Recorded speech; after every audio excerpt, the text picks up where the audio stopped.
आज plaster PVC agricultural pipe का setup जानते हैं। प्लास्टो एग्रीकल्चरल पाइप में 5 क्लासेस है जो आइडियल कंडीशन में इतना प्रेशर हैंडल कर सकते हैं। उदाहरण के लिए हम क्लास 2 के पाइप को लेंगे जो 4 kgf पर सेंटीमीटर स्क्वायर के वर्किंग प्रेशर के लिए डिजाइन किया गया है। और लैब टेस्टिंग में ये रिजल्ट्स आए कि प्लास्टो एग्री पाइप्स 16 kgf पर सेंटीमीटर स्क्वायर से भी ज्यादा वाटर प्रेशर को हैंडल कर सकते हैं। साथ ही 1 kgf पर सेंटीमीटर स्क्वायर के इंटरनल वैक्यूम को भी हैंडल कर सकते हैं। इस बात का ध्यान रखें कि वैक्यूम ज्यादा खतरनाक होता है वाटर प्रेशर के कंपैरिजन में। आइडियल कंडीशन पाने के लिए यह 7 टिप्स प्लास्टो एग्री पाइप्स की लाइफ बढ़ाने में और किसी भी तरह के डैमेज से बचाने के लिए काम आएंगे। हर पाइपलाइन का एक सेफ वर्किंग प्रेशर होता है। उस पर्टिकुलर पाइप को सिर्फ उतने ही वाटर प्रेशर की मोटर से कनेक्ट करें। पाइप के इनपुट के पास प्लास्टो एनआरवी लगाए जो मोटर में पानी वापस जाने से रोकती है, अर्थात नॉन रिटर्न वाल्व।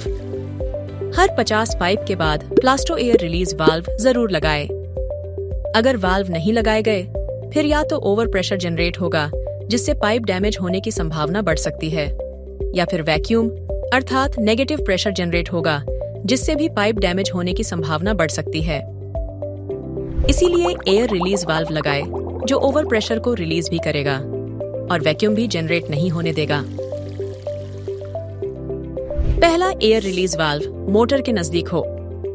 अगर पाइप समतल जमीन पर नहीं है बल्कि उतार चढ़ाव पर है तो हर चढ़ाव पर एक एयर रिलीज वाल्व जरूर होना चाहिए, क्योंकि वहां एयर ब्लॉक्स बन जाते हैं जो वाल्व के थ्रू बाहर निकाल सकते हैं। प्लास्टो एयर रिलीज वाल्व की ओपनिंग को कभी भी जमीन में न दबाए। अगर वाल्व को जमीन में दबा देंगे तो वह काम नहीं करेगा। मोटर के पास वाले पाइप में सबसे ज्यादा वाटर प्रेशर बनता है, तो पहले 2 पाइप्स हमेशा क्लास 5 के ही हो, क्योंकि वे सबसे ज्यादा प्रेशर झेलने में समर्थ हैं। इन 7 टिप्स को प्लास्टो पीवीसी एग्रीकल्चरल पाइप के सेटअप के दौरान इम्प्लीमेंट कर आइडियल कंडीशन अचीव कर सकते हैं और पाइप्स की लाइफ बढ़ा सकते हैं। प्लास्टो है तो गारंटी है।